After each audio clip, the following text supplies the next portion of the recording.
Hello, good evening to everyone.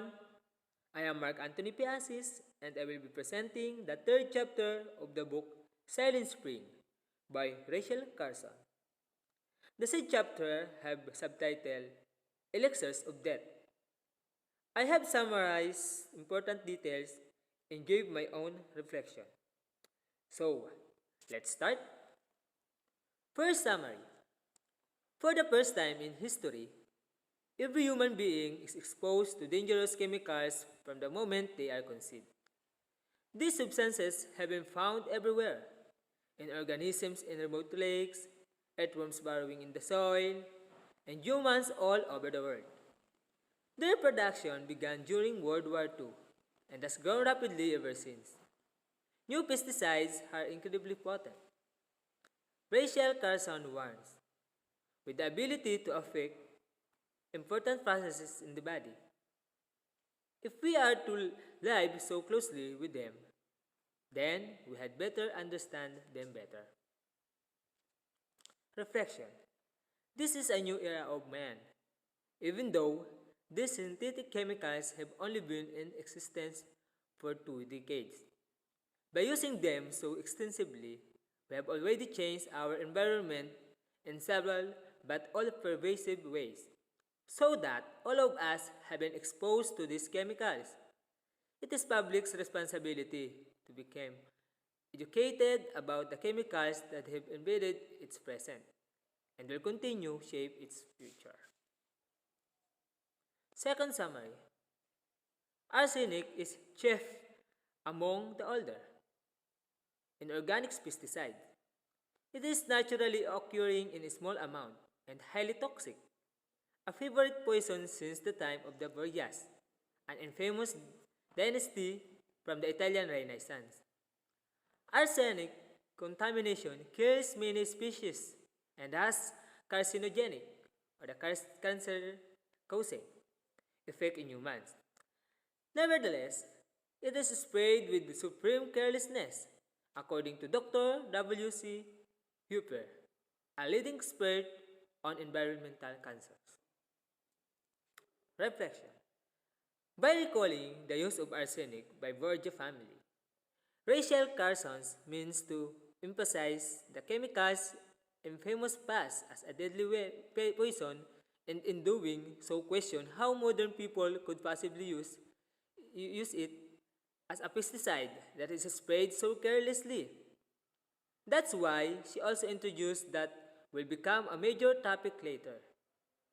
The idea that pesticides can cause cancer, a disease that many of her readers will have some experience with. Third summary. Modern insecticides are deadlier still. There are the chlorinated hydrocarbons, including DDT.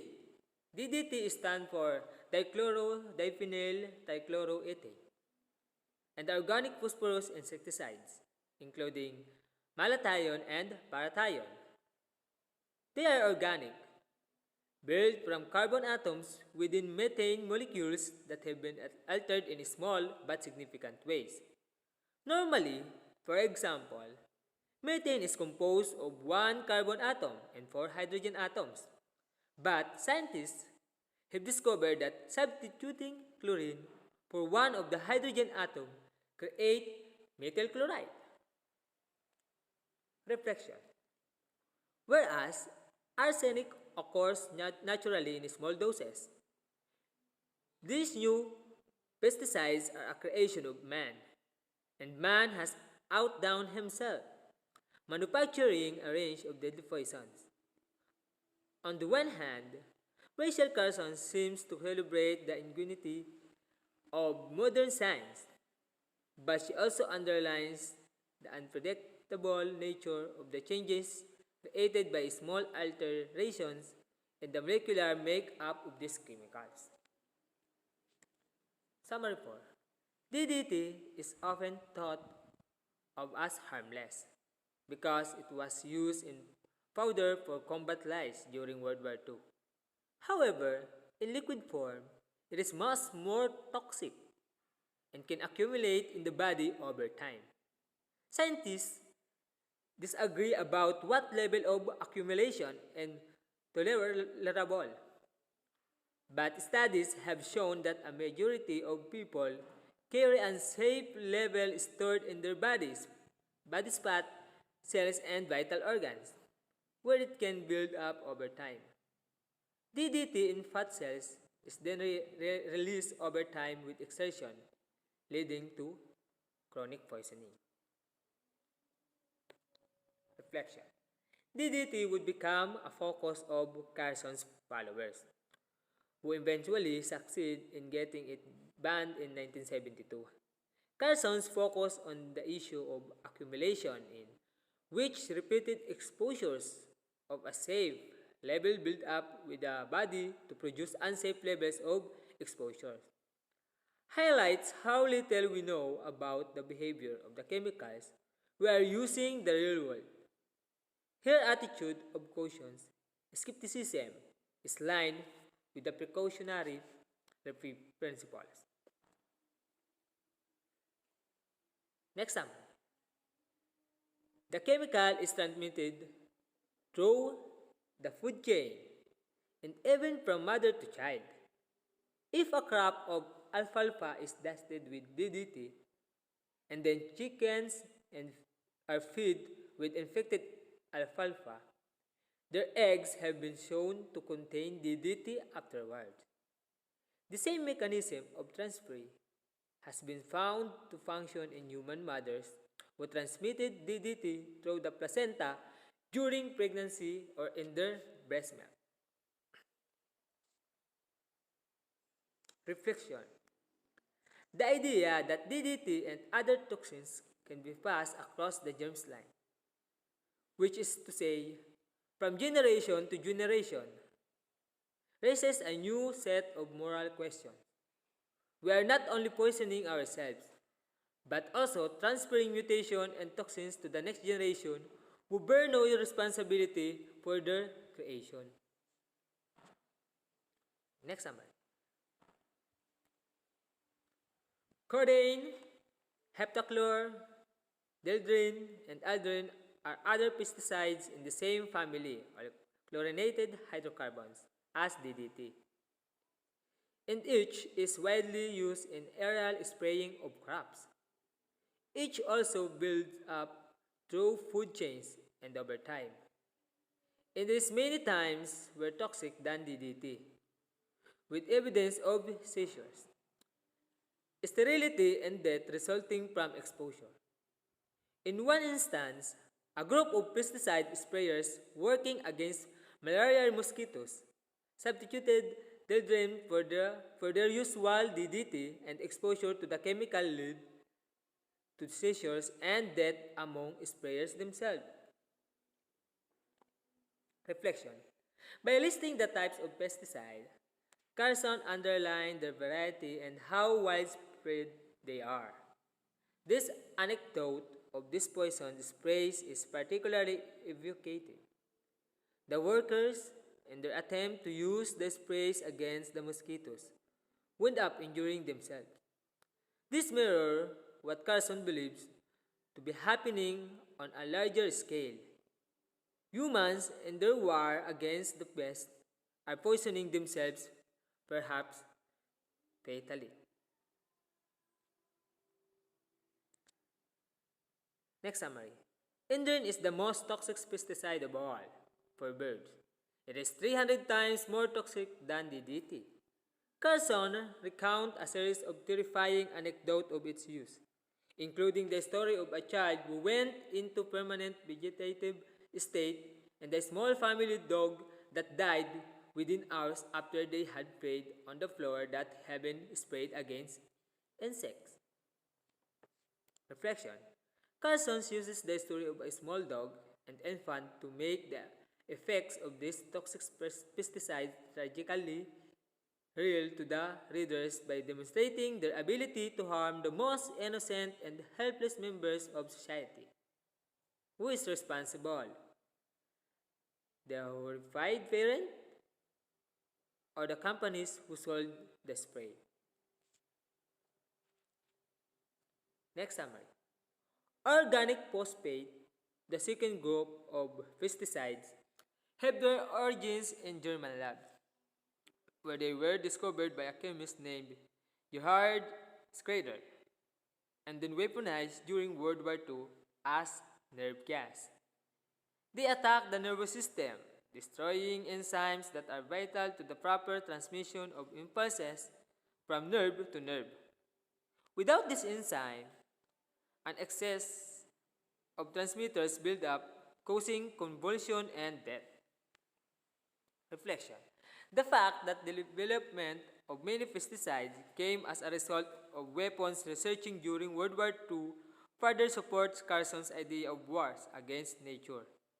And in reminding her readers of this fact, Carson's also underlines the strangeness of the former weapons being used as though it were completely harmless, highlighting its dangerous effect on the nervous system.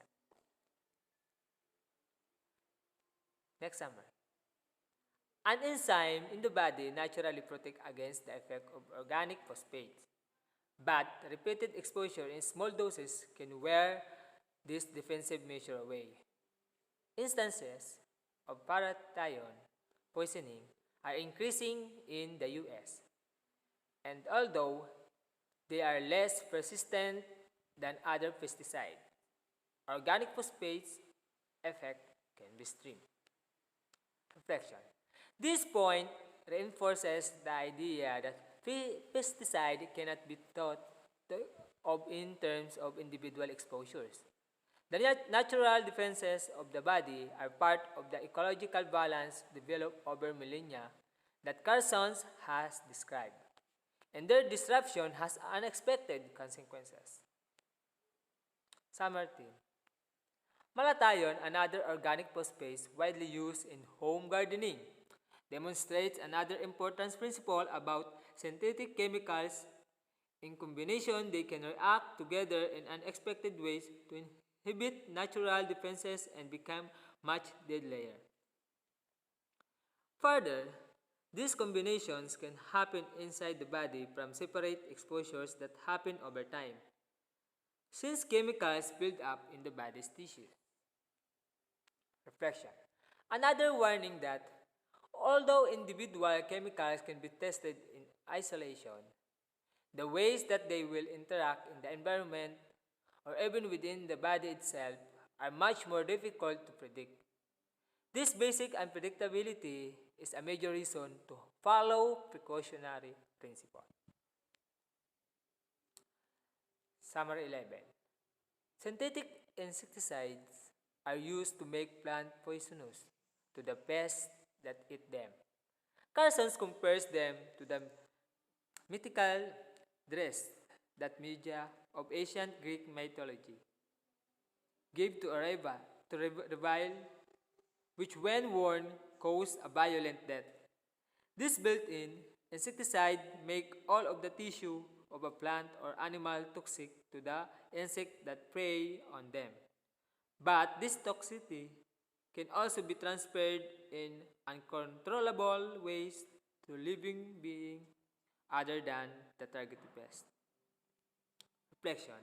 As with her earlier reference to the Borgias, when Carson's her compares systemic insecticide to media's deadly dress, she is drawing upon a common cultural well of knowledge about poisons. By associating pesticide with this tradition, she is challenging their perception as simple, harmless, helpful sprays. Last summary. Herbicides, poisons that target plants are also toxic. And the myth that they are no threat to animal life is false. Many have been banned in England and Australia, although no such restriction exists in the United States. Dinitro, penta, and amitrol are examples of herbicide with hidden cancer-causing effect that can sometimes be transferred down the germline, meaning that their effect carry on from one generation to another. If we are so worried about nuclear radiation, asked Carson, how can we be indifferent to the synthetic chemicals in our environment? Reflection. Widening the scope of her argument from pesticide to herbicide, Carson continues this challenge by comparing the policies of other major countries to the United States. She legitimates the concern about cancer caused by such sprays. Finally, by comparing the effect of synthetic chemicals to those of nuclear radiation, she takes advantage of an issue, the nuclear radiation, that at the time had earned a lot of public attention and concern in order to create urgency. That's all. Thank you.